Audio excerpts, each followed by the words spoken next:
A 13-year-old boy may have been the last person to see Trayvon Martin alive before George Zimmerman shot and killed him. We will hear the tape of that 13-year-old telling a 911 dispatcher what he saw and what he heard. His mother will join me next and tell us what the homicide investigator told her after the killing of Trayvon Martin. We're back with more on the killing of Trayvon Martin. First, listen to a 911 call from a 13-year-old boy to the Sanford Police Department. My brother said someone got shot behind our house. Is your brother there right now? He's next to me. Okay, can you give him the phone? Yeah. Hello? Hello, sir. What exactly did you say? I saw a man laying on the ground that needed help, that was screaming, and then I was going to go over there to try to help him, but my dog got off the leash, so I went and got my dog, and then I heard a loud sound, and then the screaming stopped. Okay, did you see the person get shot? No. Okay. Did you know the person that was shot, or did you see the person who had the gun? No, I just heard a loud gunshot sound, and then the screaming stopped. Joining me now is Cheryl Brown, the mother of the 13-year-old witness, and Alicia Adamson, her lawyer. Cheryl Brown, how long did it take for the police to talk to your son? They didn't talk to him till March 5th. But he had made that 911 call the night of. Were you expecting after this incident that because he was on a 911 call that they would come looking for him? Yes, absolutely. I figured since they had our contact information from the 911 call that someone would be contacting us.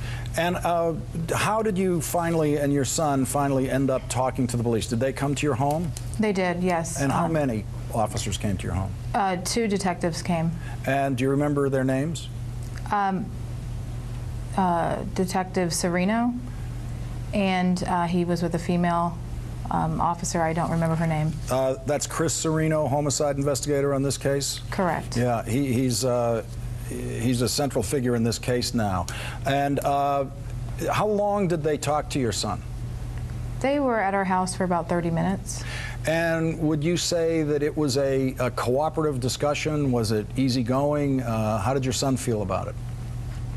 I guess, you know, he was doing as well as could be expected. You know, it's a nerve-wracking experience, and he was probably somewhat nervous.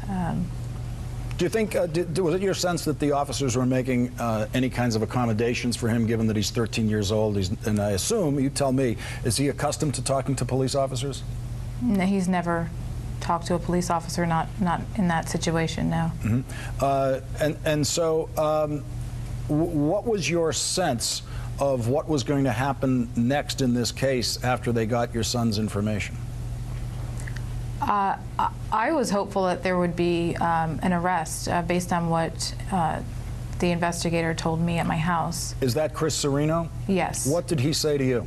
He told me that he and the other officer with him felt that it was not self-defense and that they needed to prove it wasn't self-defense. And he said that I needed to read between the lines because there was some stereotyping going on. And your reading between those lines about stereotyping meant what to you? I took it to mean that he felt that this, that George Zimmerman Sorry, go ahead. That he committed this crime based on whether it's stereotyping or racial profiling or whatever you want to call it, but those were his words, stereotyping. Did you get the feeling that this was one of those things that you see sometimes in a movie or a TV episode where here's a cop who thinks he has the right way of looking at a case, but higher ups in the department, they're going slowly or they're not interested in getting at what's really going on here? Is that something that was between the lines?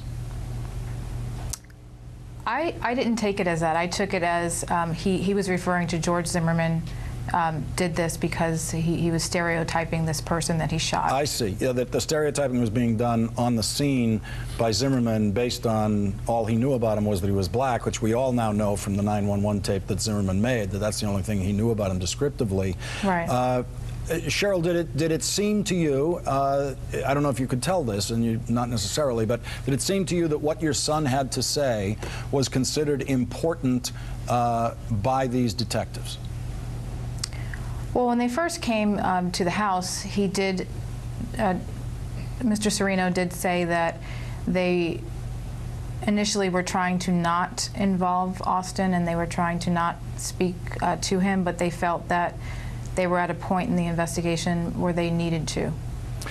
Cheryl Brown and Alicia Adamson, thank you both very much for joining me tonight. Really appreciate it. Thank you, Lawrence. Good night. Thank you. I want to go quickly to Eugene. I mean, when they're dealing with a 13-year-old witness like that, there is sometimes an understandable reluctance to drag a kid into something that might not necessarily need his involvement. What do you make of what you've heard about that? This sounds like police work. Yeah. There's roadblocks on the way to get to the truth, and the police have to go through the roadblocks. They have to be sensitive at times, but it sounds like you have a police officer with a commitment to do what's right, and he's going to go and do it. All right, we're going to be back with more. Up next, George Zimmerman's father broke his silence just minutes ago in Florida. We will play you the tape of what George Zimmerman's father says his son told him about the final moments before George Zimmerman shot and killed Trayvon Martin.